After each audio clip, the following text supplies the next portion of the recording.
Spot computer के class में आपका स्वागत है।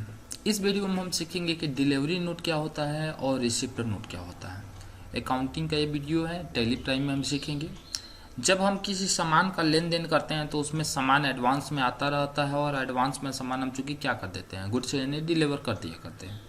तो कभी कभी होता क्या है कि जब हम सामान की ऑर्डर लगाते हैं और ऑर्डर लगाने के बाद से सामान मेरे पास आ जाता है तो उसको हम रिसिप्ट कर लेते हैं। और जब कोई व्यक्ति अगर मान लेते हैं कि सेल्स का ऑर्डर दिया है और वो व्यक्ति को यदि हम सामान चूँकि भेज रहे हैं तो उसे डिलीवरी नोट में हम एंट्री कर लेते हैं।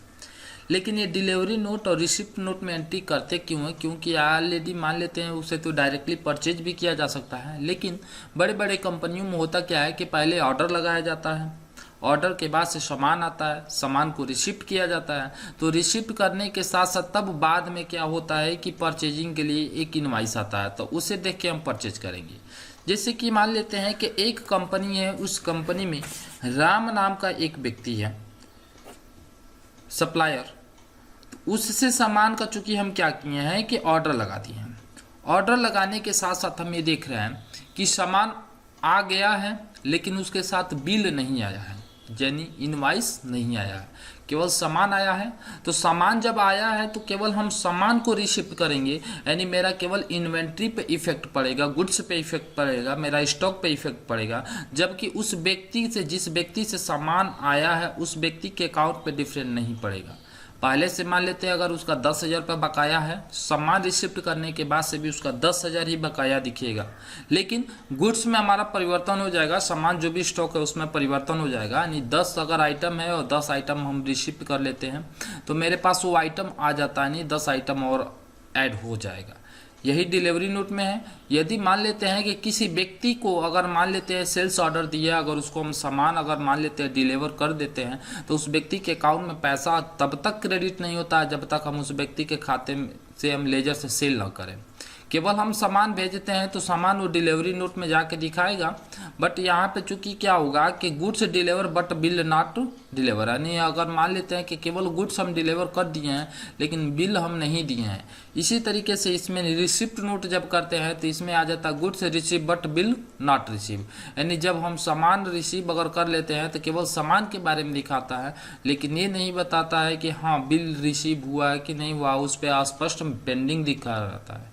चलिए तो हम एक छोटी सी प्रैक्टिकल कर लेते हैं। यहाँ से मान लेते हैं कि हमारी कंपनी है, कंपनी में हम चूँकि क्या कर लेते हैं कि यहाँ से क्रिएट हम कर लेते हैं। मान लेते हैं कि राम नाम के व्यक्ति हैं, राम LTD है जो सैलरी क्रेडिटर है। उसके बाद से एक श्याम कुमार है जो हमारे सैलरी डेबिटर है। कंट्रोल ए से हम एक्सेप्ट यहाँ पे कर रहे हैं, शॉर्टकट कंट्रोल प्लस ए से होता है। परचेज हम कर रहे हैं तो परचेज का ऑर्डर जरूर लेंगे हम, परचेज का अंडर ग्रुप परचेज हो जाएगा, और सेल अगर हम कर रहे हैं तो सेल का अंडर ग्रुप मेरा सेल हो जाएगा। चलिए डिस्काउंट उस्काउंट अभी तो हम यहाँ पे जब परचेज सेल करेंगे तब होगा।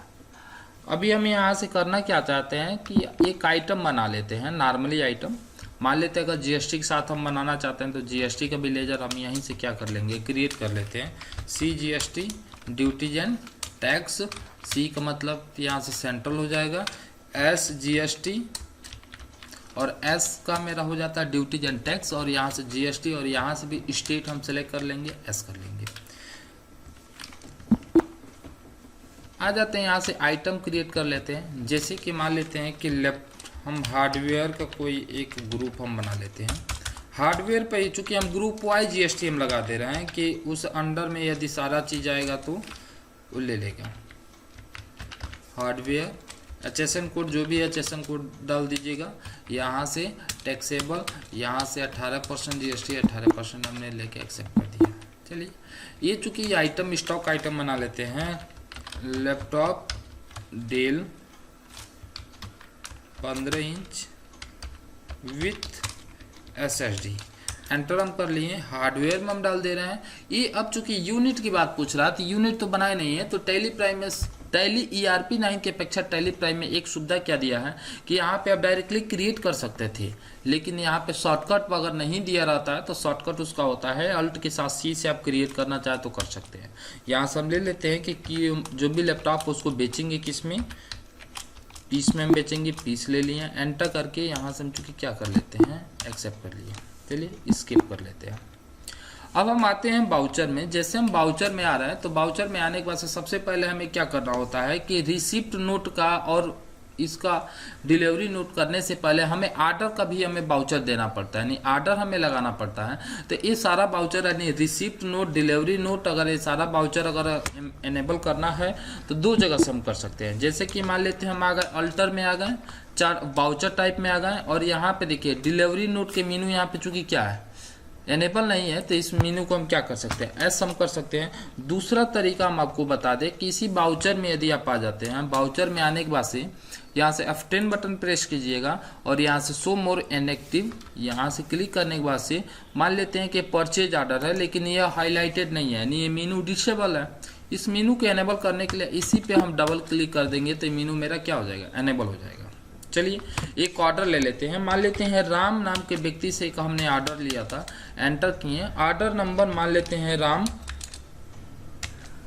एंटर कर लिए। ऑर्डर नंबर हम एंटर कर लेते हैं राम 1 2 3 5, एंटर कर लिए। परचेज, यहाँ से आइटम क्या हम ऑर्डर लगा रहे हैं, तो यहाँ से हम लगा रहे हैं आइटम यानी लैपटॉप लगा रहे थे, क्वांटिटी 10 पीस, रेट कितना है 22,500 के रेट से। एंटर कर लिया हमने, enter enter enter. CGST SGST लगाना चाहते हैं तो CGST SGST भी आप लगा सकते हैं, कितने का अमाउंट का हो रहा है आप यहाँ से मेंशन कर सकते हैं। यानी हमने एंटर कर लिया और एंटर करने के साथ साथ हमने इसको एक्सेप्ट कर दिया। लेकिन अगर मान लेते हैं यह सामान कुछ दिनों बाद चूंकि हमें चूंकि क्या हो जा रहा है, रिसिप्ट हो जा रहा है, आ जा रहा है, तो हम चूंकि इसको एंट्री कैसे करेंगे, यहीं से F10 बटन प्रेस करके और यहाँ से देखिए शो मोर इनएक्टिव में आ जाते हैं। रिसिप्ट नोट यहाँ दिया होगा आपके सामने, रिसिप्ट नोट यहाँ देखिए रिसिप्ट नोट दिया है, अल्ट के साथ F9 बटन है, एंटर हम किए और एंटर बटन एक्सेप्ट कर लिया। चलिए रेफरेंस नंबर जो भी है रेफरेंस नंबर दे दिए।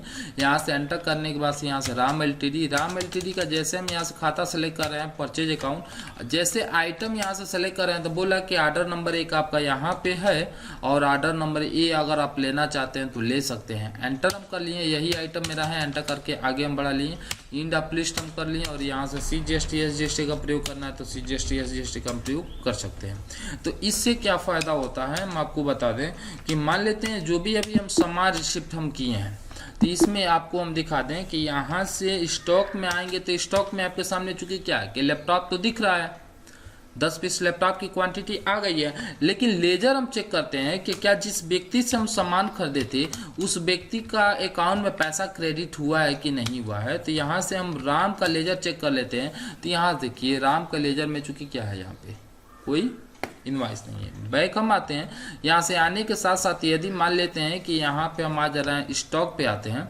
स्टॉक समरी, एंटर हम कर रहे हैं, एंटर हम कर रहे हैं, एंटर हम कर रहे हैं, तो यहाँ से देखिए क्या है कि परचेज बिल पेंडिंग, यानी जो भी हम परचेज अभी किए हैं मेरा बिल क्या है अभी पेंडिंग में है, यानी परचेज का इनवाइस अभी मेरे सामने आया नहीं है। लेकिन नॉर्मली अगर मान लेते हैं कि अगर इसी में हम परचेज अगर हम कर लेंगे तो परचेज करते समय वही ऑप्शन पूछेगा जो ऑप्शन इसमें मान लेते हैं एक ऑर्डर नंबर दिए थे, उसी ऑर्डर नंबर के साथ हम क्या कर सकते हैं, एक्सेप्ट हम करना चाहे तो कर सकते हैं। तो परचेज ऑर्डर वाला हम आपको पहले भी बता दिए थे, इसमें भी अभी हम बता दे रहे हैं कि परचेज का कैसे हम सिलेक्शन करेंगे। नॉर्मली मान लेते हैं कि फिर उन्होंने चूंकि क्या किया, परचेज के लिए हमें चूंकि दे दिया तो हम F9 से हम प्रेस कर लेते हैं और यहाँ से इनवाइस नंबर जो ओरिजिनल इनवाइस अब बिलिंग पे आया होगा उसे देख के टाइप कर लेंगे, पार्टी का नाम सेलेक्ट कर लेंगे, एंटर एंटर करके आगे बढ़ेंगे। परचेज क्वांटिटी यहाँ से हमारे सामने मिल जाएगा, यहाँ से बोल रहा है कि ये आपके सामने क्या है पेंडिंग है, इसे ले सकते हैं, एंटर हम कर लिए, एंटर करने के साथ एक्सेप्ट कर लिए। अब इनके अकाउंट में चूंकि क्या हो गया, पैसा क्रेडिट हो गया होगा। चलिए फिर पुनः चेक कर लेते हैं, स्केप हम कर लिए, यहाँ से हम आ जा रहे हैं स्टॉक समरी में, स्टॉक समरी में आने के साथ साथ देखिए यहाँ से मेरा परचेजिंग का बिल चूंकि क्या हो गया फाइनल हो गया। यहाँ से अगर लेजर हम चेक करेंगे तो मिल जाएगा। चलिए इसी तरीके से हम कर लेते हैं डिलीवरी नोट का। तो डिलीवरी नोट का मेरे सामने जो भी मीनू है तो डिलीवरी नोट को हम करेंगे कैसे, यहाँ से बाउचर में आते हैं, बाउचर में आने के बाद से F10 बटन प्रेस कर लेते हैं और यहाँ से देख लीजिए सबसे पहले एक ले लेते हैं सेल्स का ऑर्डर, सेल्स ऑर्डर कंट्रोल के साथ F8 कर लीजिएगा। यहाँ से मान लेते हैं कि व्यक्ति कौन है, तो व्यक्ति है श्याम। श्याम ने चूंकि हमें क्या किया, सामान दिया, यहाँ से ऑर्डर नंबर हमने ले लिया, सेल्स किया, लैपटॉप का ऑर्डर चूंकि हम ले रहे हैं तो यहाँ से 1 डेज लेफ्ट हम कर रहे हैं। यहाँ से 5 पीस हम दे रहे हैं 27,500 के रेट से हम दे दे रहे हैं इनको। एंटर हम किए और यहाँ से चूँकि हम क्या कर दे रहे हैं CGST और SGST का अगर प्रयोग हम करना चाहते हो प्रयोग हम कर सकते हैं। कितना अमाउंट है, अमाउंट हम बताना चाहें तो बता सकते हैं। लेकिन यह सामान मान लेते हैं ऑर्डर लेने के साथ साथ अभी देखिए हमारे सामने ऑर्डर एक दिखा रहा होगा। हम आ जाते हैं डिस्प्ले में, आ जाते हैं डिस्प्ले में आने के साथ साथ यहाँ से देखिए इन्वेंट्री बुक में आ जा रहे हैं। इन्वेंट्री बुक में हमारे सामने सेल्स का order book, sales order book यहाँ से देखिए श्याम कुमार का सेल्स का ऑर्डर अभी हम लिए हैं। अभी ये दिए नहीं है, अगर दे दिए रहते तो चूँकि क्या होता है मेरा, जैसे कि परचेज का ऑर्डर बुक पर हम आ रहे हैं तो परचेज का ऑर्डर बुक, परचेज ऑर्डर हमने चूँकि क्या किया था, इसको हमने एक्सेप्ट करा दिया था। तो यहाँ से सेल्स का ऑर्डर बुक भी हम चूँकि क्या कर लेंगे, इसको हम सेल्स हम करा लेते हैं। चलिए आते हैं यहाँ से आइटम, केवल अभी हम डिलीवर इनको किए हैं तो आइटम डिलीवर किए हैं तो यहाँ से डिलीवरी नोट हम एनेबल कर लिए। यहाँ से पार्टी कौन है तो श्याम है, एंटर कर लिए, एंटर एंटर। आइटम क्या है तो आइटम इनका डेल का लैपटॉप था तो डेल का लैपटॉप हमने सेलेक्ट कर लिया। ऑर्डर नंबर जो भी ऑर्डर नंबर इनवाइस के अंतर्गत हम ले लिए, एंटर हो जा रहा है। यहाँ से इंडा लिस्ट हम कर लिए। CGST SGST लगाना है तो CGST SGST भी हम क्या कर लेंगे, लगा लेंगे। और यहाँ से एक्सेप्ट करना चाहे तो एक्सेप्ट हम कर सकते हैं। चलिए ये तो हो गया मेरा sales order, receipt note, delivery note और परचेज ऑर्डर। इसमें अब चलिए सेल्स कर रहे हैं तब उसके व्यक्ति के खाते में भी पैसा अकाउंट मेरा क्रेडिट हो जाएगा। तो यहाँ से हम आ जा रहे हैं श्याम के नाम से हम चूँकि क्या कर दे रहे हैं, वही वस्तु को सेल हम करेंगे। सेल हम किए, सॉरी हमें सेल चूँकि करना है तो हम आ जा रहे हैं बाउचर में। बाउचर में आने के बाद से F8 बटन हम प्रेस कर लेते हैं। और इस व्यक्ति का यदि हम मान लेते हैं कुछ दिन बाद इनवाइस काट रहे हैं तो इनवाइस काटने के साथ साथ जैसे इनवाइस के लिए हम आ जाएंगे, लैपटॉप सेलेक्ट करेंगे, यहाँ से एंटर बटन हम प्रेस कर लिए, इंड अप लिस्ट और यहाँ से CGST और यहाँ से SGST का चूँकि हम क्या कर लिए, यहाँ से इनवाइस काट लिए और यहाँ से एक्सेप्ट कर दिए, एंटर। चलिए तो ये मेरा रहा वीडियो, यानी GST से संबंधित purchase order, sale order, receipt note, delivery note और परचेज और सेल का। इसमें हमने 6 वाउचर को क्लियर किया है। हम आते हैं यहाँ से देख लेते हैं कि डिस्प्ले में हम आ गए। डिस्प्ले में आने के बाद से अकाउंट बुक में आ गए, लेजर में आ गए। तो लेजर में देखिए राम LTD का भी पैसा यहाँ पे शो कर रहा है और यहाँ से जिससे हम बेचे हैं श्याम से उसका भी पैसा यहाँ पे चूँकि क्या कर रहा है, शो कर रहा है। दूसरा ऑप्शन यहाँ से राम में हम क्लिक करें तो राम का भी एक ही वाउचर परचेज का दिखा रहा है और श्याम का भी एक ही वाउचर दिखा रहा था। नीचे आ जा रहे हैं यहाँ पे सेल रजिस्टर पे यदि क्लिक कर रहे हैं तो एक ही सेल का मेरा भी यहाँ पे रजिस्टर बना हुआ है। आइटम से संबंधित यदि सारी चीज़ें हम देखना चाहते हैं तो यहाँ से स्टेटमेंट ऑफ इन्वेंट्री यहाँ पे हम ले सकते हैं, रिकॉर्ड स्टेटमेंट यहाँ पे दिया है, सेल बिलिंग का भी दिया है। यहाँ पे sale billing pending, purchase bill pending या सेल बिल पेंडिंग में। तो जब हम मान लेते हैं कि ऑर्डर लगाए रहते हैं तो इन्वेंट्री में आकर और यहाँ से सारी चीज़ें हम चूँकि क्या कर सकते हैं, शो करना चाहें तो शो करके देख सकते हैं। उससे नहीं है तो इन्वेंट्री बुक में हम आते हैं तो यहाँ से स्टॉक, यहाँ से सेल ऑर्डर किससे किससे लिए थे, सेल ऑर्डर का बुक यहाँ से किससे किससे लिए थे उसके बारे में यहाँ पे डिटेल्स हमारे सामने पता चल जाएगा। जैसे कि हम यहाँ पे बैलेंस शीट पे हम आ रहे हैं तो बैलेंस शीट भी दिखा दे रहे हैं कि यहाँ से मेरे सामने बैलेंस शीट यहाँ पे दिखा रहा है। करंट लाइबिलिटीज बकायेदार का लिस्ट और करंट एसेट जो कि सामान लेके हम रखे हैं उसकी मेरी संपत्ति यहाँ पे दिखा रही है। तो इस वीडियो में हमने 6 वाउचर को क्लियर किया। आई होप कि आप लोग को समझ में आया हो।